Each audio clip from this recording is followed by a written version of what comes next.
আবি যর রাদিয়াল্লাহু তাআলা আমার রাসূলুল্লাহ সাহাবী হযরত আবু যর রাদিয়াল্লাহু বর্ণিত কওলা তিনি বলেন قال رسول الله صلى الله عليه وسلم رسول পাক সাল্লাল্লাহু তাআলা ইরশাদ ফরমাতেন তাবাসসুমুকা ফি ওয়াজহি আহিকা সাদাকাতুন ওয়া আমরুকা বিল মা'রুফ সাদাকাতুন ওয়া নাহাইয়ুকা আনিল মুনকার সাদাকাতুন ওয়া ইরশাদুকা রাজুলুন ফি আরদিদ দালালা লাকা সাদাকাতুন ওয়া নাসরুকা রাজুলুর রাদ্দি রাদিয়াল বাসর লাকা সাদাকাতুন ওয়া ইমাতাতু তাতুকা হাজারা ওয়া শাওকা ওয়াল আযমা আনিত তরিক লাকা সাদাকাতুন ওয়া ইফরাউকা মিন দারবিকা ফি দারবিকা আহিকা সাদাকাতু রাওয়াহু তিরমিজি। লম্বা হাদিস শরীফ আমি এমনি সংক্ষিপ্ত করে বলে দিচ্ছি। রাসূল পাক সাল্লাল্লাহু আলাইহি ওয়াসাল্লাম তোমার ভাইয়ের সামনে আপনি আপনার ভাইয়ের সামনে একটা মুস্কি হাসি দিয়েছেন, তাবাসসুম যাকে বলা হয়, ওইটা সৎকায় সুবহানাল্লাহ। মুসলমান যখন মুসলমানকে দেখবেন তখন এক অপরের সামনে কী করবেন? মুস্কি হাসি দেবেন, আর আল্লাহর দরবারে কবুল হবে সৎকা হিসেবে। দাঁত দেখেই না, মুস্কি হাসি মানে দাঁত দেখানো ছাড়া, যেমন ঠিক আছে, এটাকে মুস্কি হাসি বলে। তাবাসসুম যাকে হাদিসের ভাষায় তাবাসসুমুকা মুস্কি হাসি আহিকা কার সামনে এক ভাই অপর ভাইয়ের সামনে তো কি হয়? একটি সৎকায়ে পরিণত হয়ে যায়। সাদাকাতুন সৎকায়ে পরিণত হয়। ওয়া আমরু বিল মা'রুফ তোমার সৎ কাজের আদেশ করা। কি বলো? একটা সৎ কাজের আদেশ করেছেন, হচ্ছে সাদাকাতুন একটা ভালো কাজের আপনি একজন আপনার ছেলে হোক মেয়ে হোক খারাপ প্রতিবেশী হোক এটা আদেশ করেছেন, আপনার আমলনামার মধ্যে সেটা সৎকায়ে পরিণত হয়ে গেছে। সুবহানাল্লাহ। এরপর ওয়ানাহিকা মিনাল আনিল মুনকার এমন আরেকটা মন্দ কাজকে আপনি কি দিয়েছেন? বাধা প্রদান করেছেন। উনি মন্দ কাজের মধ্যে লিপ্ত আছেন, আপনি খবরদার এই কাজটা তুমি করিও না, আপনার আমলনামার মধ্যে সৎকায়ে পরিণত হয়ে গেছে। সুবহানাল্লাহ। কেন? ও ইরশাদুকার রাজুল ফি আরদিদ দালাল এলাকা। মানুষ যখন পথ হারিয়ে যায়, বেশিরভাগ শহরের মধ্যে হয় পথ হারাই নেই, তো পথ হারানোওয়ালা ব্যক্তিকে যদি আপনি পথটি দেখে দেন আপনার আমলনামার মধ্যে একটা সৎকায়ে পরিণত হয়ে যাবে। সুবহানাল্লাহ। শুধু দান করলে টাকা দিলে পৌঁছে দিলে চাপখানা, একজন পথ হারা ব্যক্তিকে পথ কি করে দিলেন? বাতখানা দিলে টাকায় দিলে আপনার আমলনামার মধ্যে সৎকায়ে পরিণত হচ্ছে। সুবহানাল্লাহ। সাদাকাতুন ওয়া নাসরুকা রাজুলুর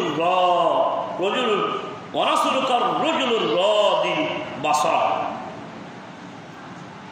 মানুষের দৃষ্টি কম দেখে, লাড়িলে হাঁটে।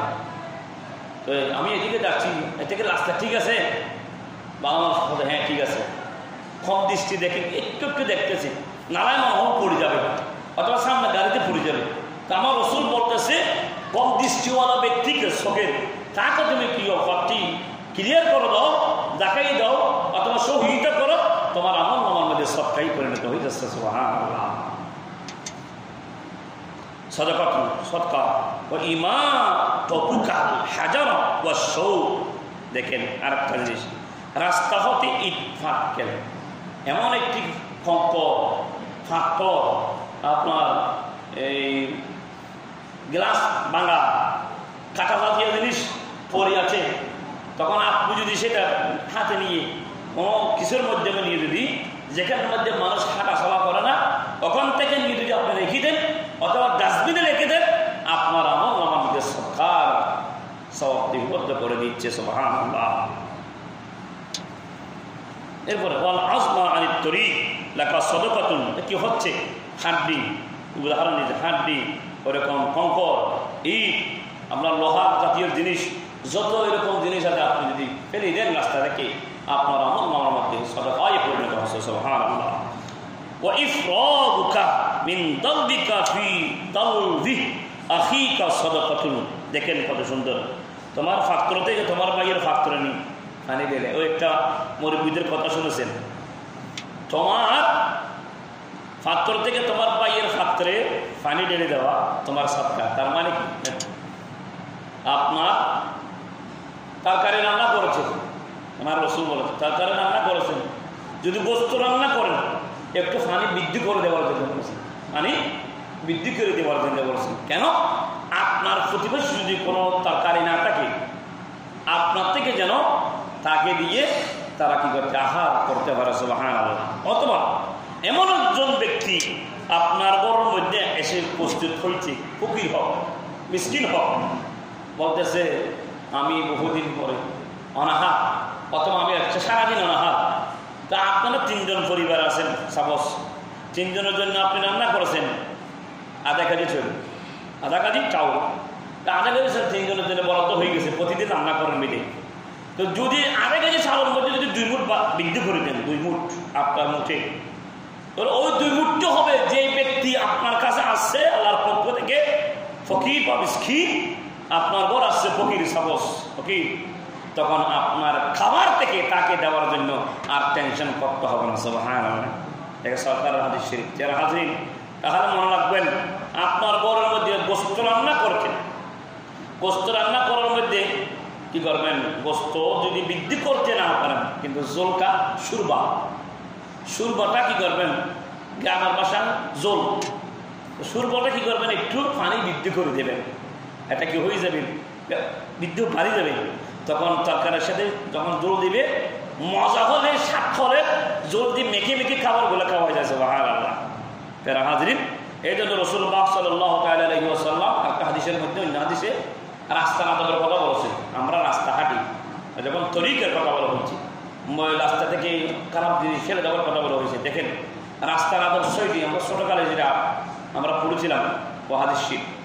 রাস্তার আদব 6টি, কত সুন্দর। রাস্তার ডান পাশে হাঁটা 1 নম্বর, নিচের দিকে দেখিয়ে হাঁটা 2 নম্বর, রাস্তায় কোনো মুসলমান সামনে দেখিলে সালাম দেওয়া 4 নম্বর, রাস্তায় কোনো কষ্ট দেওয়ার জিনিস দেখিলে ফিরিয়ে দেওয়া 5 নম্বর, ভালো কাজের আদেশ দেওয়া ও খারাপ কাজের নিষেধ করা 6 নম্বর, জিকিরে জিকিরে সালাত সুবহানাল্লাহ।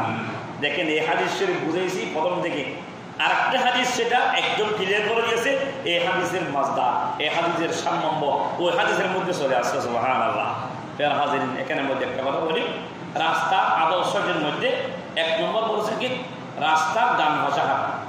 আপনি যখন হাঁটবেন, আপনার যে ডান হাত ওটা আপনার জন্য ডান দিক হাঁটবেন 1 নম্বর। 2 নম্বর, নিচের দিকে দেখিয়ে হাঁটা। তার মানে আমি যদি নিচের দিকে দেখিয়ে হাঁটি, আমার সামনে কি পড়বে, গাড়ি পড়বে, হ্যাঁ, অথবা কিছু মারি দিবে। তার মানে এই নয় যে নিচের দিকে দেখে হাঁটবেন, সামনে খেয়াল রাখতে হবে। কেন নিচের দিকে? আপনার সামনে সাপ, বিচ্ছু, কাটা জাতীয় জিনিস পড়তে পারে, আপনি অ্যাক্সিডেন্ট হতে পারেন। কেন সরকার বলেছেন, এই জন্য বলেছেন আপনি অ্যাক্সিডেন্ট হতে পারেন, অথবা একটা জিনিস আরেকদিন অ্যাক্সিডেন্ট হবে, আঘাতপ্রাপ্ত হবে, আপনার চোখে পড়বে, আপনি ফিরে দিতে পারবেন সুবহানাল্লাহ। হাজরিন, তাহলে রাস্তার ডান পাশে হাঁটা, নিচের দিকে 2 নম্বর দেখিয়ে হাঁটা। 3 নম্বর কি, কোনো মুসলমান পরিচিত অপরিচিত মুসলমান দেখলে সালাম দেওয়া সুবহানাল্লাহ। কেন? সালামের কারণে মুসলমানের প্রতি মহব্বত বৃদ্ধি হয়, ভালোবাসা বৃদ্ধি হয়। কেন? একজন মুসলমান এমন একটা জিনিস জিজ্ঞেস করতে পারতেছে না, আপনি যখন সালাম দিয়েছেন তার জিজ্ঞেস করার জন্য আপনার কাছে সাহস হয়ে গেছে। কেন? ফাঁক হারিয়ে গেছে, অথবা বইয়ে পড়তে পারতেছেন। আপনাকে পরিষ্কার নামি দামি লোক দেখতেছে, উনি সাপোজ ধরেন রিক্সাওয়ালা অথবা দিন মজুরি, উনি যারা পোষাওয়ালা, যারা দামি ব্যক্তিদেরকে একটু কি করে ইজ্জত করে, কথা বলতে ভয় পায়। তা আপনি যখন চিনা অপরিচিত লোককে সালাম দিয়েছেন আপনার পক্ষ থেকে, উনি বলতে অবশ্য বাড়ালো, আমি একজন রিক্সাওয়ালা হয়ে, আমি একজন সুইপার হয়ে, আমি একজন রাস্তার শাসাবাদ খাবার পর আমি দিন মজুরি, আমাকে সালাম দিয়ে দিয়েছে, নিশ্চয়ই উনি বাড়ালো। তখন ওনার থেকে জিজ্ঞেস করতে পারবো সুবহানাল্লাহ। দেখছেন রাসূল সরকার হাদিস শরীফ। তাহলে গেল 3 নম্বর। 4র্থ নম্বর হচ্ছে রাস্তায় কোনো কষ্ট দেওয়ার জিনিস দেখিলে ফিরিয়ে দেওয়া। 55 নম্বর, ভালো কাজের আদেশ দেওয়া এবং খারাপ কাজের নিষেধ করা, দুটোটা মিলে একটা। তাহলে আপনি ভালো কাজের আদেশ দিয়েছেন, সৎকারে পরিণত হচ্ছে, খারাপ কাজকে নিষেধ করছেন, সৎকারে পরিণত হচ্ছে।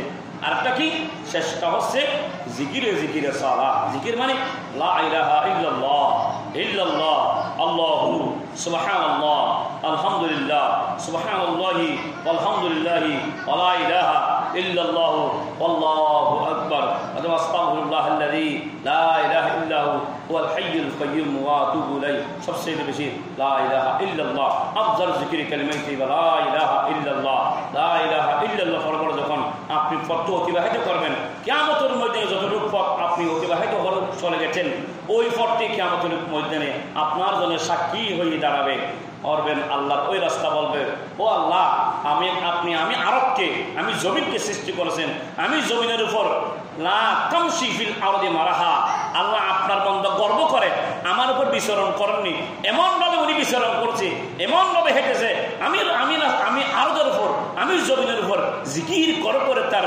জীবনটি কাটিয়ে দিয়েছে সুবহানাল্লাহ ওই রাস্তাটি আপনার জন্য কি হবে কিয়ামতের ময়দানে সাক্ষী হয়ে যাবে শুধু বান্দা না শুধু রাস্তা দেখতেছে না এটা কথা বলতে পারতেছে না আল্লাহ ওই রাস্তার জবাব করে দিবে আল্লাহ কিয়ামতের মধ্যে মসজিদের জামাত বলে দেবে মসজিদ বলবে ও আমাকে তোমরা আলোকিত করেছিলা মসজিদ ভরপুর করে দিয়েছিল আমাকে আমি খোরাক করেছিলাম তোমাদের জন্য আমার খিদে ছিল তোমরা যখন আসছো আমি মসজিদ তখন আমার খিদেটা নিবারণ হয়ে গেছে তোমরা আসছো তোমরা কোথায় তখন কিয়ামতের ময়দানে এই মসজিদের মুসল্লিদেরকে মসজিদে খুঁজবে সুবহানাল্লাহ।